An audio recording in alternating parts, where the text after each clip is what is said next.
Good evening, everybody. Welcome to Boro Fan TV and the Monday Night Show with me, James Hutchinson. This week, I'm joined by Liam McDermott. How are you doing, Liam? Good, thanks, James. How are you? Yeah, I'm not too bad, pal. Great to see you again, mate. As you can see by the caption, Boro fans, we're hopefully having Guesty join us at some point further down on the show tonight, so we may have Tony joining us. Boro fans, been a pretty eventful last 7 days since we had our last show. Chris Wilder has obviously committed his future to the club following a meeting with Steve Gibson. And on the pitch, Boro finally got a goal at Swansea on Saturday, but it wasn't enough to pick up all 3 points. And our playoff hopes now lie in the hands of other sides. We're after Snookers, I think, now after Saturday's game. We've got back-to-back home games this week at the Riverside against Cardiff and Stoke City, so hopefully we can turn things round. As always, Boro fans, we welcome your thoughts and opinions on all things Boro. Get yourself involved on tonight's Monday Night Show. So, Liam, first of all, we'll go back to the beginning of last week. And obviously, the major talking point after the Huddersfield game was Chris Wilder's future at the club. What was your take on the whole situation? It was strange, wasn't it? And I think a lot of people now are kind of suggesting, oh, well, I never worried about it, or what we all getting het up about, and we're all bedwetters and this, that, and the other. But actually, you know, I think we had a discussion at the time, James. It was very odd, wasn't it, for an experienced manager to come out and say what he said and not say what he should have said. You have to think that's deliberate, or there's some game afoot. Because why wouldn't you just say, you know what, yeah, I am ambitious. I obviously want to be in the Premier League sooner rather than later. But my plan at the moment is to do it with Boro. We're planning ahead for next season, you know. But obviously, you can never say never if a big club comes in. But we're not even say that, you know, and just leave it there. So the fact he didn't suggests there was something in his head, a reason why he wouldn't say the obvious answer. So I think we're right to be concerned about it and right to ask questions about it. Now he's committed at long last, and I think we should just draw a line under it and move on. Yeah. But you know what it's going to mean whenever there's another club sniffing around, or if we're doing well in the playoffs, let's say next places next season, and we get January time and a club is sniffing around, everyone's going to start thinking he would go again, aren't they? But so I think it has done a little bit of damage to his reputation, but you know, he's seen sense, drawn a line under it. I think we've got to move on. But I do think he was definitely up to something. I don't know what it was. We might never find out, right? But it's odd. It was an odd response. You know, for a manager who knows better. Yeah. Ibrahim, thanks for watching. Pal, he said it was very much what he didn't say, and it opened the door for speculation to run rife. And I think a lot of people would agree with you on that one, Ibrahim. You've got to be happy, though, Liam, that not only is Chris Wilder committed his future to the club, but also that Kieran Scott appears to be happy to stay, because, again, there was rumours flying around, I think, Tuesday last week that Burnley was sniffing after him as well. And you think that would undermine everything if he was to move on, wouldn't it?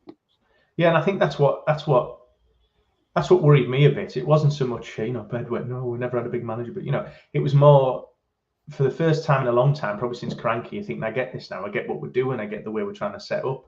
We're going to buy players, round pegs and round holes, all that stuff. We've got recruitment sorted. It's been a running saw for our club for years, our recruitment. And you think, we just turn the corner here. You know, next season's going to be a really exciting year, if not this, but probably next.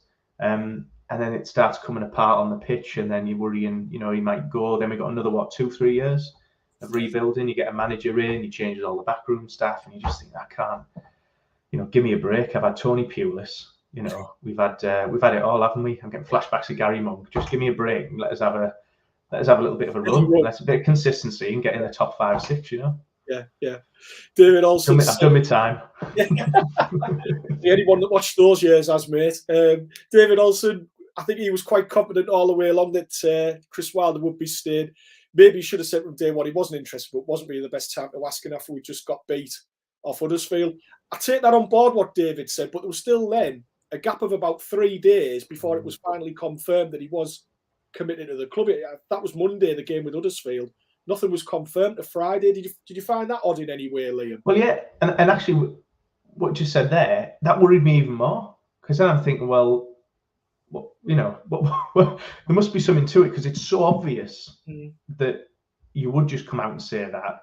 It's not a big club. Why would it interest him? Why would he go now? They're in the bottom 3.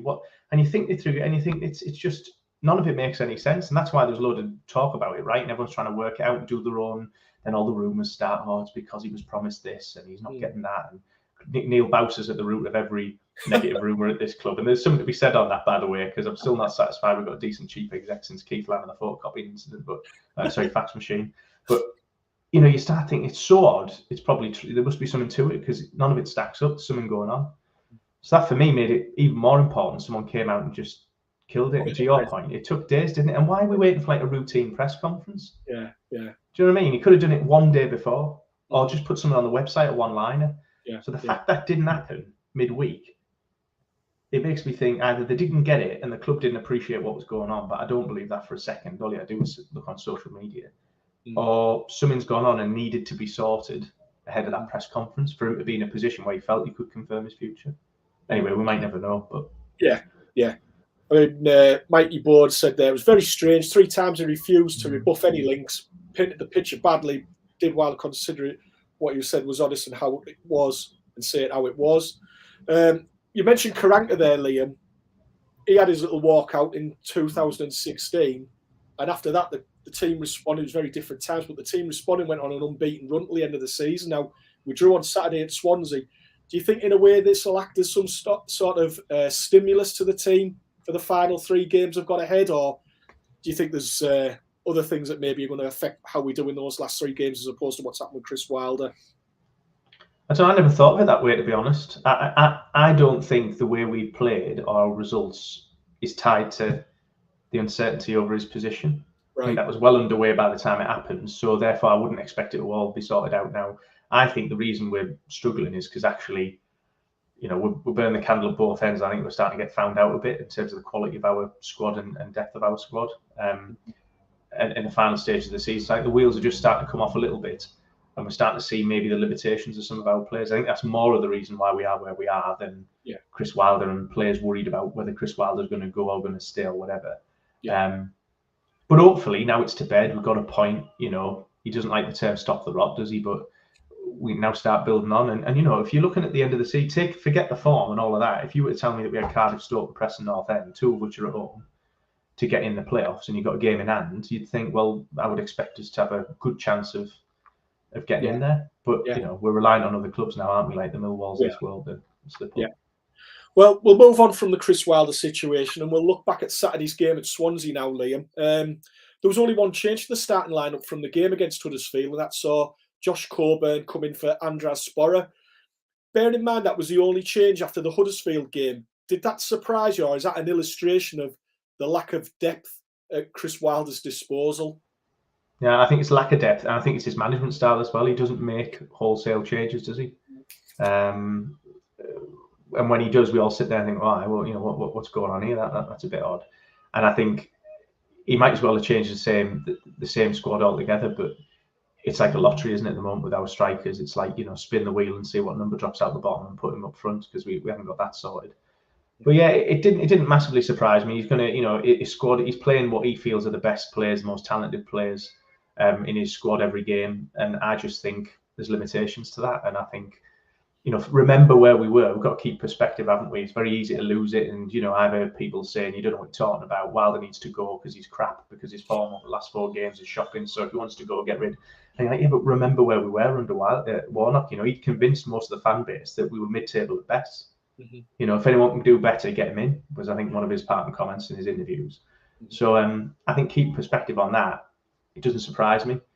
I don't know what your thoughts are, but when we got Chris Wilder, and if you told me we'd be where we were at this time of the season, I'd have took it that we're in and around. Yeah, well, we were 14th when he took over, and the last thing on my mind was a playoff push this year. It was more about rebuilding. I know we've spoke about it match after match, saying rebuild, get everything in place for next season, and have a proper push next season. I think David Say might have been listening to us before we came on air tonight, Liam, as he's mentioned here. James, I don't know if you've seen it, but our players look exhausted week in, week out. And before we had the show tonight, we were saying that was one of the accusations thrown at Warnock's team, that they seemed to run out of gas in the final 20 minutes of games. Wilder took over and they seemed transformed all of a sudden. High energy, the press, everything else, going for the full 90 minutes. Is it in other cases that they're just burnt out and they're actually on the last legs now, Liam? Yeah, possibly. I think he's squeezed that sponge as much as he can, I think. Don't forget, he hasn't had a pre-season to go through with the team. He's only been here a few months. He hasn't had a full transfer window. Connolly and Balogun haven't set the world alight, but on paper, you'd have said both of those surely are an improvement on where we are, talent-wise and ability and all of that, question experience.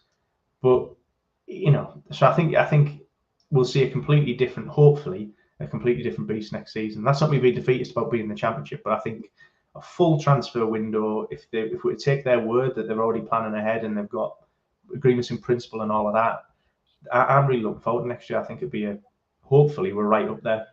Yeah. On Saturday, the game at Swansea, I think the first 45 minutes, it's safe to say there was nothing to write home about. As Swansea dominated proceedings, as we thought they would with the possession. And Boro did well in a way to limit them to any real openings. It was very quiet in the first 45 minutes, but it didn't take long for things to liven up after the break. And Riley McGree opened his Boro account. Do you think he's starting to show the little glimpses of the big player that he could be in the future further down the line for Boro, Liam? Yeah, definitely. And I think, again, if we don't make the playoffs, we don't make the playoffs. There's then a whole question about whether we get through that and what experience that's going to be for us. But anyway, part of that, I think, if nothing else from these last few games, let's start seeing those longer-term players and what they can offer, the Payeros, the people like that, McGree. I think he'd be a crucial player next year. I think hopefully he's a class act from everything I hear and what Wilder's said. And he's not an easily impressed manager, I don't think. Yeah. So yeah, I'm looking forward to it. And I think performances like that and goals like that, getting that just to head into the summer, if we don't make the playoffs with a bit of confidence, a bit of momentum, and we sat there thinking, I can't wait to see Riley McGree full pre-season under his belt. Can't wait to see what Payero offers, or to kick on. Yeah. Luke Sanderson's saying, I want to see more of Martin Payero. And obviously, he picked up that injury at QPR in February, and we haven't seen him since. Did get off the bench at the weekend for the final minute or two. But that's a player, another one with a big future for next season. Arguably, the major turning point, though, on Saturday, Liam, was after we'd taken the lead. Within a minute, Marcus Tavernier got in a great position. And who knows what would have happened if we'd have gone 2-0 up. But from that, they broke up the other upfield, and Michael Obafemi equalised. And it was an absolute sickener, that, wasn't it? From being inches away from being 2-0 up, you're then back on level terms again.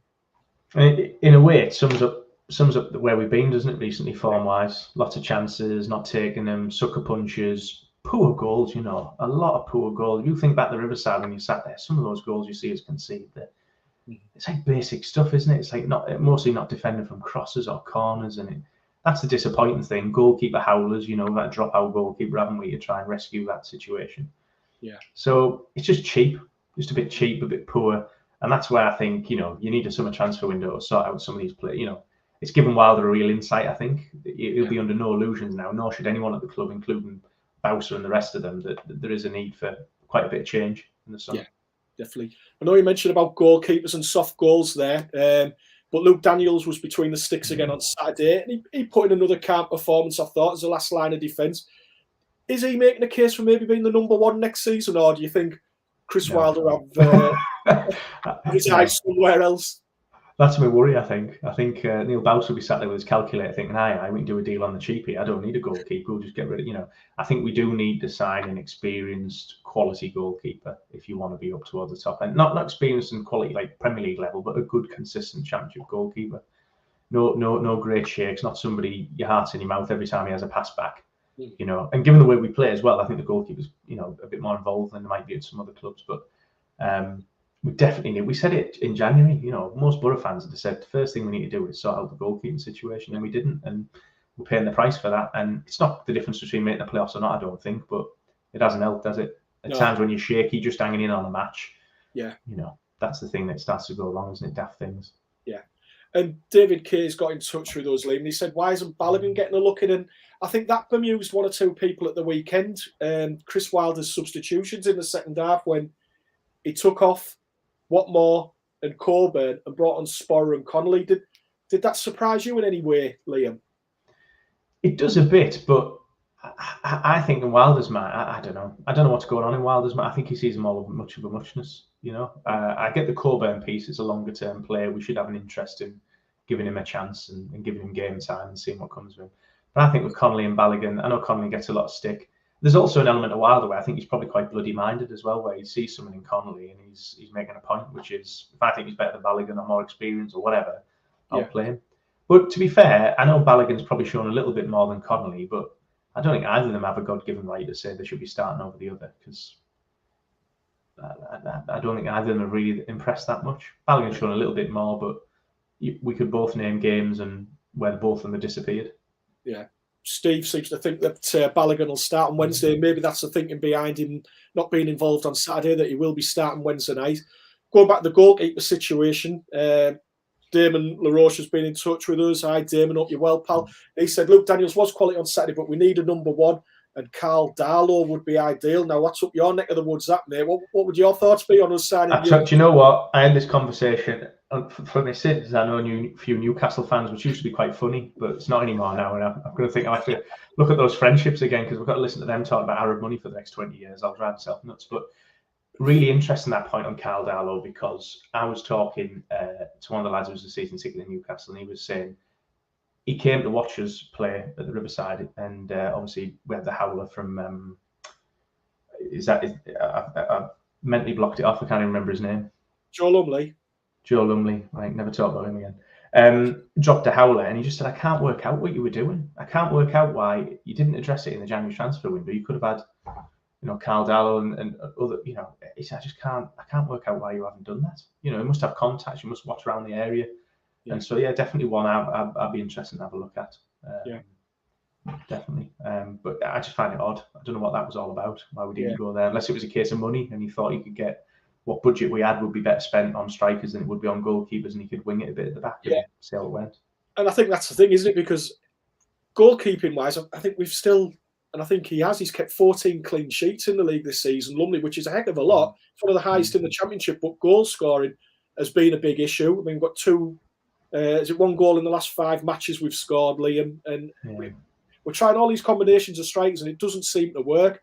Other people are saying it's the supply line, and obviously David Sayers got in touch with us again. Thanks, David. And he's mentioned about Isaiah Jones. Now, Isaiah Jones was absolutely on fire Christmas, January, February.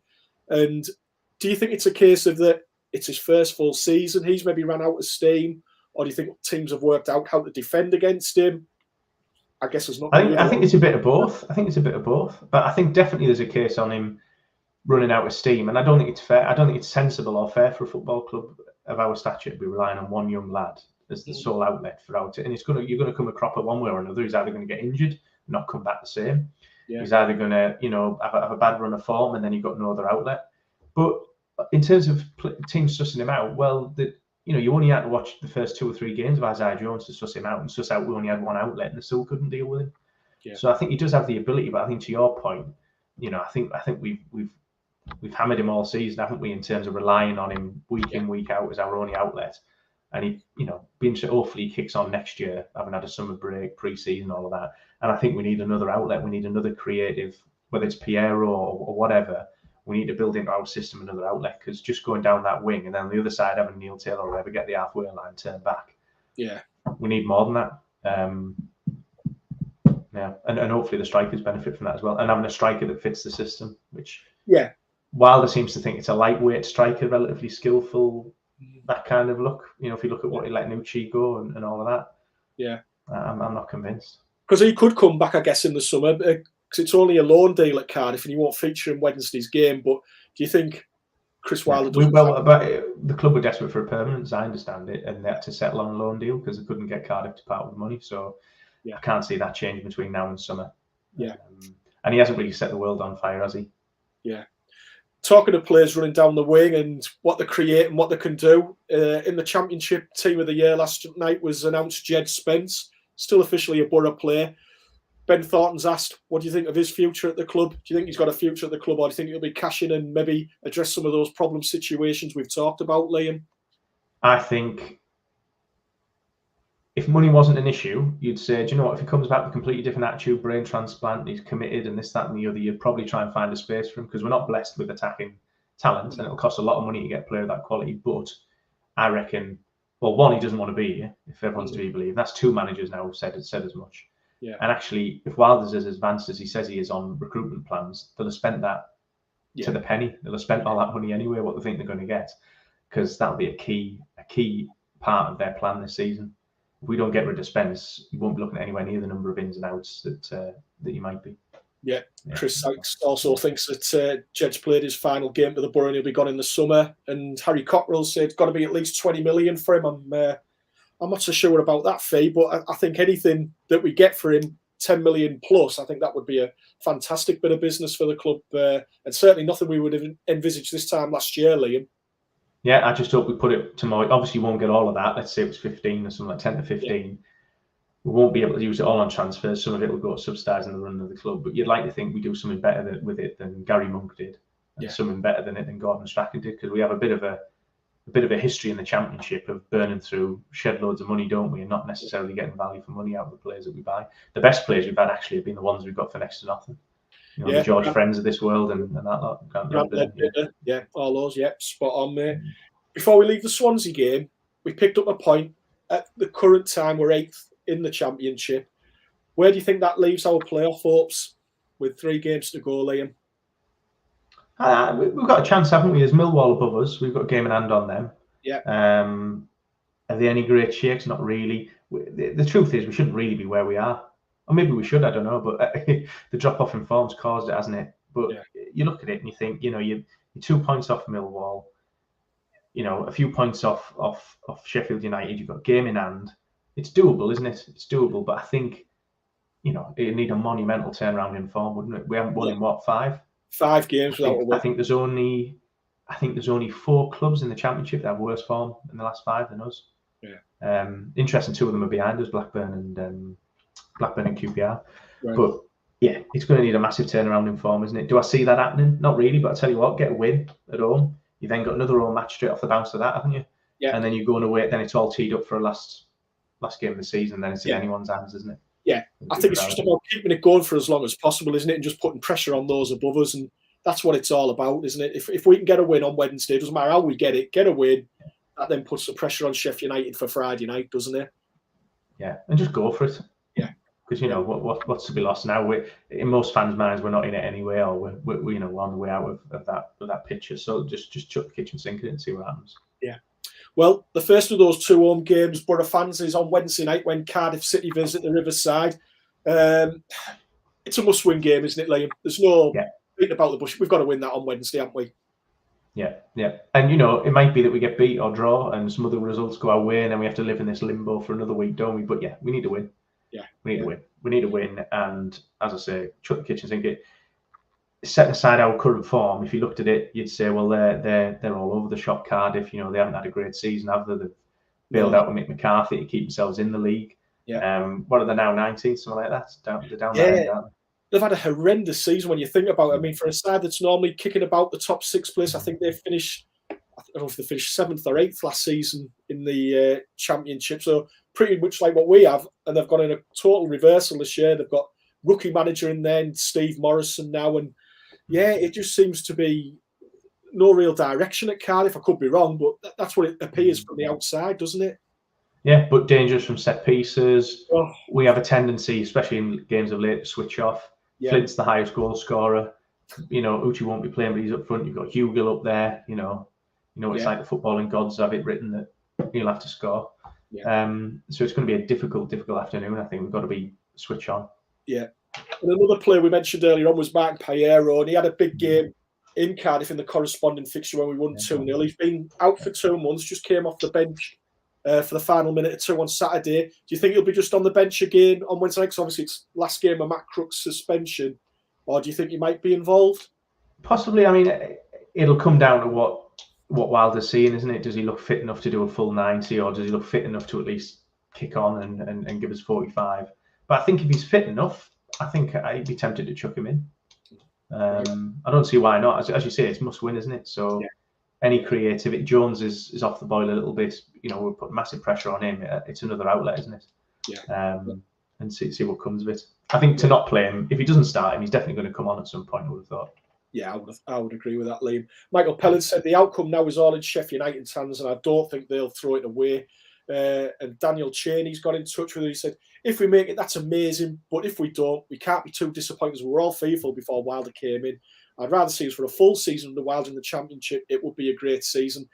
And I think a lot of Boro fans would echo that, Liam. And I know we've spoke before about you can never turn down the opportunity of getting in the Premier League. But in a way, that would fill me full of dread if we were looking at a Premier League season starting in August, because the rebuild we'd have to make. I mean, to begin off rebuild job being in the Championship. Yeah. But I think to go from this to a Premier League season next year, that sort of fills me full of dread, that.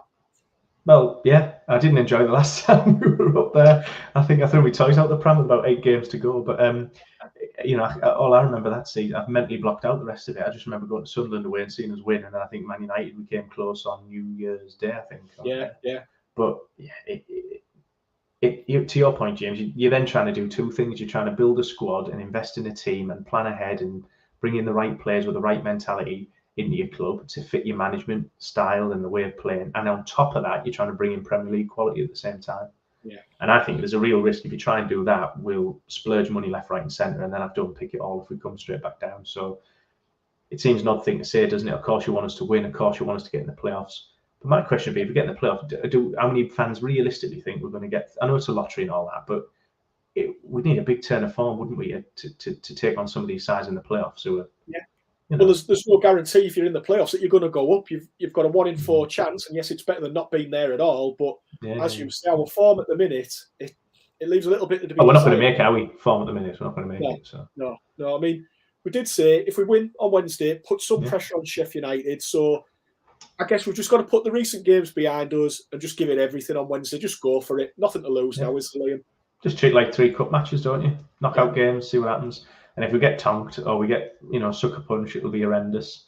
And then we'll have the awful pointless 2 games at the end of the season. But as you say, let's just keep it alive as long as we can. If we can go into that Preston game and have something to play for, even if it was just mathematical possibility and we're checking scores and all, it just gives the fans it gives us all something to think about, doesn't it, rather than treating it like a dead duck.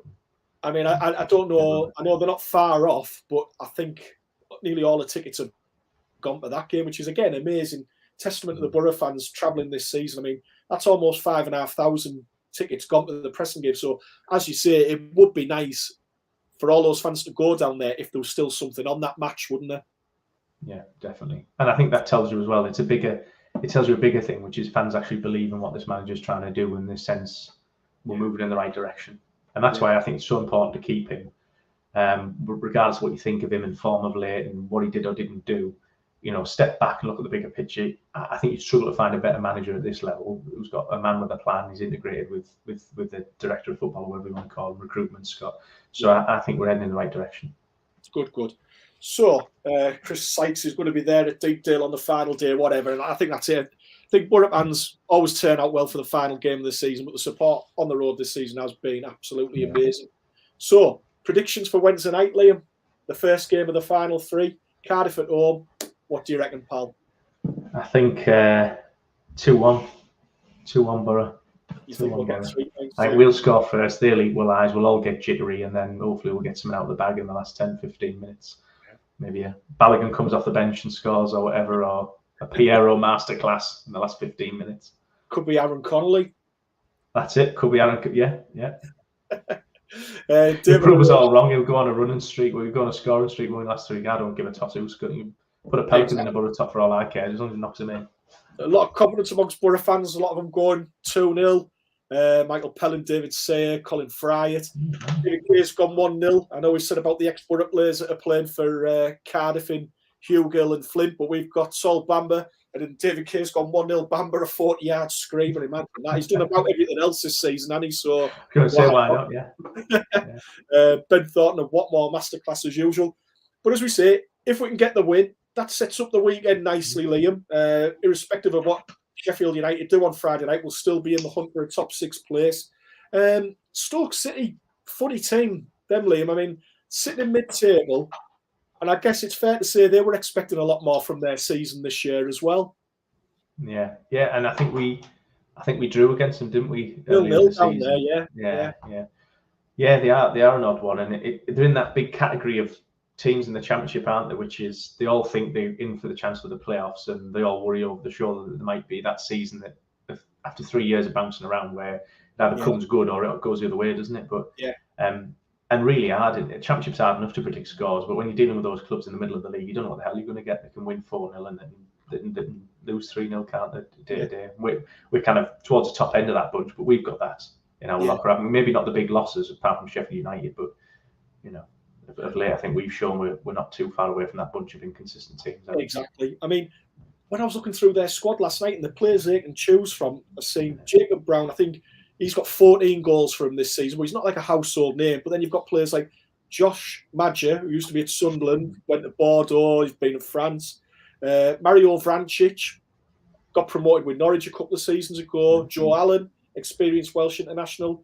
Phil Jagielka's at the back. They brought him from Derby midway through the season. Then you've got other players like Stephen Fletcher, Sam Clucas, Tyrese Campbell. I mean, they've got a half-decent squad, haven't they, on paper? Yeah, they do on paper, yeah. But we kind of were in that category as well, weren't we, for a few years ago with all the big name, and it's all a bit jumbled up and you haven't really got a plan or a strategy as how you're going to put all those players together.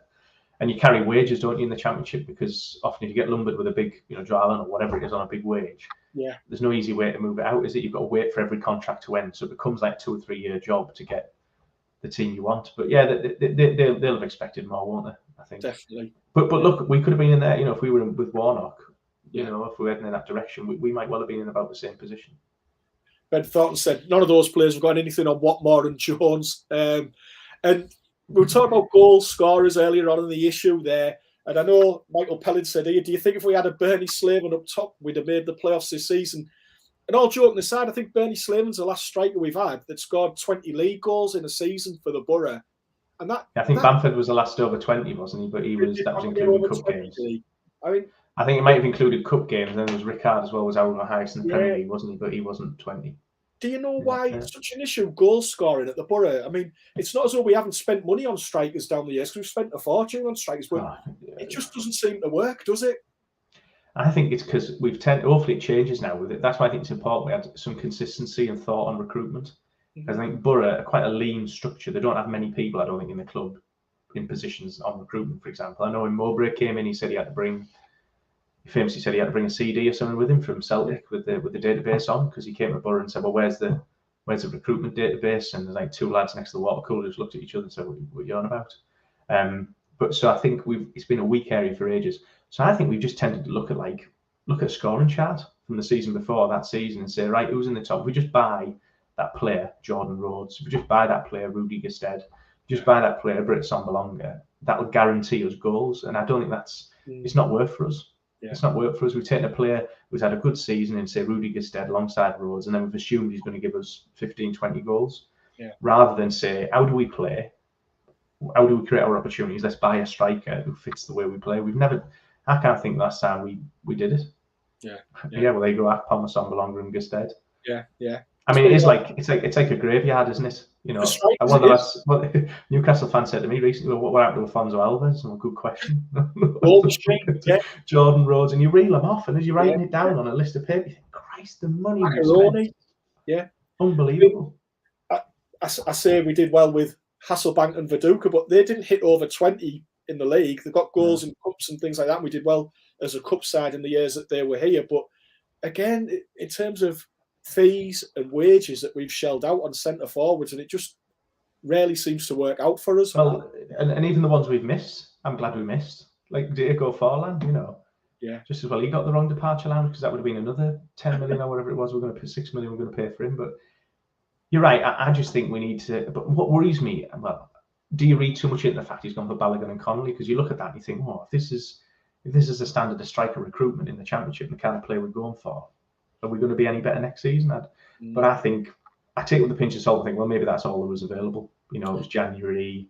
You're looking for a player that's better than what you got. I know 1 or 2 people have thrown into the mix in the past about Chris Wilder and saying that he didn't have a great deal of success with strikers at Sheffield United, but I think. But that's why we're paying. That's why we're paying whoever it is a couple of $100,000 a year, whatever his salary is, $500,000 a year, to do the recruitment, aren't we? Kieran Scott. Yeah. So. If he's not finding the right type of player for this level, then he's played with he's worked at Norwich, and if there's a club that's done well on strikers and managed to box clear on transfer dealings, it's Norwich, isn't it? Admittedly, they can't make it stick when they get up there, but it's a nice problem to have, though, isn't it? Yeah, absolutely. Yeah. David Kay said, need strikers in the summer. Sporer, Connolly, and Balogun will all be back off to their clubs, and I think that's looking increasingly the case. Back to Stoke City, Liam, when we mentioned, despite their inconsistencies, they've won 4 of their last 6 games, and those victories have come against Sheffield United, West Brom, Blackburn, and QPR. So, again, teams that are all in that little area, which we've mentioned about teams that may be a little bit inconsistent, but are pushing towards the top 6. in the top half of the table. So again, they can't be taken lightly on Saturday, can they? No, and if we'd been doing this 4 weeks ago, we'd have happily taken on anyone at home, including the top two, wouldn't we? We said, you know, at the Riverside, we'll give anyone a game, create chances. We know we'll create chances, just a question of whether we take them, and we know we're quite tight at the back, you know. So unless we switch off and do something daft, we won't concede. But it makes you think now, doesn't it? Now you're looking at the form, every game looks harder, doesn't it? And if we get a win midweek and we impress and there's a good performance, and everyone comes away thinking, bloody hell, we won 3-0 or 2-0 and we could have won 4. Then I think there's every chance you go into that Stoke game and get a result. But to your point, as I said, it's like everyone in the Championship, isn't it? They all have on these run of forms, 3-4. If they were that good, they'd be in the top 3 or 4, wouldn't they? Yeah. Nobody's consistent. That's the issue. The vast majority of teams are inconsistent in our league. And does it worry you that we're playing midweek? I know we have to play this game sometime, but does it worry you that we're playing midweek, then Saturday again, in terms of fitness and burnout and stuff like that? Or do you think that's just not an issue now we're coming towards? I don't think so. I think if they're knackered now, they're knackered. I mean, we've only got 3 games left. We'll be done by, you know, once this week's out of the way, we'll only have 1 more match away from home. Yeah. At least we've got the week then, haven't we? But yeah, I think now it's just chuck everything at it and, you know, go on your holiday in Dubai or whatever. But let's just get these 3 matches out of the way and see what we can get. Yeah. And I think, you know, the crucial one's Cardiff, isn't it? Because Cardiff dictates whether you go into Stoke. And, you know, the frustrating thing would be, wouldn't it, if you lose at Cardiff or, you know, you just don't switch up, you don't turn up, we don't get going and we get battered. And then you turn it on when there's nothing to play for against Stoke. It'd be typical Boro, wouldn't it? Drive you nuts. I think that's it. I think the atmosphere on Saturday will be dictated to by what happens on Wednesday night against Cardiff and maybe to a lesser extent what happens on Friday with Sheffield United. But it'll be nice to end the week on a high and put the hope on, which is largely since Chris Wilder's been, he's been fantastic. And it's just now we've had the shine taken off it by losing the last 3, but the home form has been amazing since he came to the club, hasn't it? Yeah, absolutely. Yeah, and that's what he needs to remind him, doesn't he? Which he will be. Yeah, he'll be saying, you know, there's a reason we are where we are in the league, and that's mainly built on home form. Every club that comes here gets a game, and we give them a right good go. So, go out there and see what you can do. Yeah, David Olsen said, I haven't seen goals in our attack since the Spurs game. Just don't have confidence in our attackers recently and wonder where the goals will come from. And then following up from that, David Kay's mentioned, which strikers would you lads like to see here realistically? Is there anyone that comes to mind for you, Liam, who you'd like to see us maybe target in the summer? Do you know what I liked? Who was the lad we played? Was it Huddersfield? I'll get the team wrong. I'm going to get the team wrong. Who was the lad who played for us? I can never pronounce his name. Really impressive striker, big lad up front. I think we said at the time I wouldn't mind getting him. City Yorkeris. That's him, yeah. He was quite. Now I don't know if he was a one-off because I only see 1 game of the opposition. Well, 2 if I've got the way in the home match. I don't follow him close enough to know whether he just had a really good game, but something like that would impress. I like the look of him. I know the day that he played at the Riverside, I watched him in both games at Coventry when we played down there, and he scored the 2nd goal, I think, that day. And then the game up here, I think we denied him. Lumley made some saves and he missed some chances in that game, but he impressed me as his all-round play. I think he's got around about 14 goals this season, but his all-round play, he would play on his own up front, but I think if he had somebody small alongside him, I think he'd take a hell of a lot of the load off somebody, say, like a Balogun or a Watmore. I think he would do a great job, but from what I read on other sites, I think Coventry are looking in the region for about 10 million for him, so I don't know if that'll price us out of a deal there or what. I don't know. Maybe Yorkeris might think, do you know what? I've moved about the last few years. I think he was at Swansea last season on loan. He was at Brighton before then. And he might think, I want to settle down at Coventry. And who's to say they can't have a push for top 6? I was going to say, well, they looked a tidy side, didn't they? Not quite their quality, but, you know, they had a way of playing that was quite impressive. Yeah. But yeah, I think, I don't know. What do you think? I mean, it's a tricky one. I think we'll go fishing in waters of names that aren't mega household, you know. Yeah. Just for your reasons on cost and that. Yeah. That would be loan players, and I don't mind that, but I think we really need to get a permanent striker in, you know. I think he might go for 1 permanent, possibly depending on the fee, but I don't think it'll be anything in the region of £10 million and possibly, like you say, a loan signing from a Premier League club. And it might well be, obviously, Akpom comes back. Ikpeazu can come back, but whether they'll stay, I don't know. So that'll dictate how many you bring in. Colin Fright's mentioned a good one there. There's 2 lads at Bristol City, but again, I think Bristol City will be looking for decent money for Andreas Weimann and Anton Semenyo. And I think Weimann has got over 20 goals this season, but Bristol City are not going to sell him to Middlesbrough for chicken feed, are they? Again, going to be looking 10 million plus, aren't they? Look, but the challenge for us, why aren't we getting the Wyman in the first instance, or why aren't we getting, that's the problem we've got. We're falling into the trap of doing what we always do, which is let's look around the Championship at teams who've got better strikers than us and buy them in. Yeah. And automatically, if they're getting 20 goals this season, they'll get 20 goals now. And it's never worked for it. It's never worked in a decade. It's never worked in a decade. And so I think we should be out there. That's the whole point of having this guy in, head of recruitment. So he's meant to be finding the next Pookie or whatever, as he did at Norwich. And so I think as Boro fans, we've got to be a bit patient, and we probably will sign players if you think, who the hell, what? He scored double digits in France or whatever, and I think we might be surprised. We've got to stick with it. And if, as I say, look at your system, look at the way you want to play, look at how you're getting balls, just what kind of service they're going to get, and get a striker in who hopefully is going to be the next Pookie or the next whoever. Yeah. And then we can sell him on, or tell another club, well, if you want him, you can have him for 30 million or 25 million or whatever.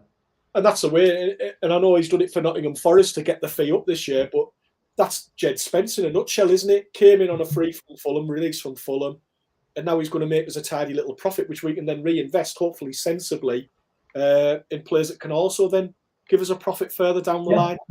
Yeah, because if a Premier League club comes in or a newly relegated club with parachute payments, you can't say no to them. If they offer the right sum of money, you'd be daft to say no to them.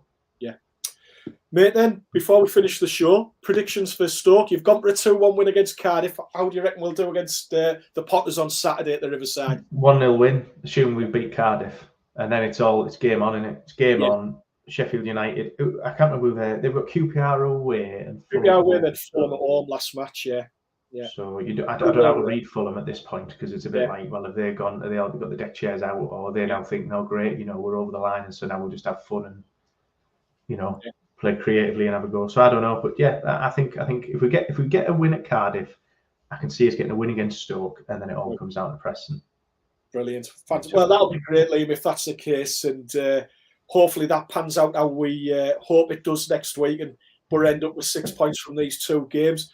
And I'll see you next season when we get beat 3-0 and 4-0, because I won't be coming back on. Unfortunately, everyone, that's all we've got time for on this week's Monday Night Show. We hope you've enjoyed the programme.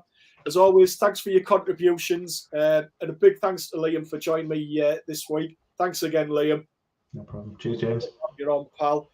We'll return next Monday after the two home games to preview the final match at Preston. And as Liam said, hopefully there's something on it for us with regards to the playoffs.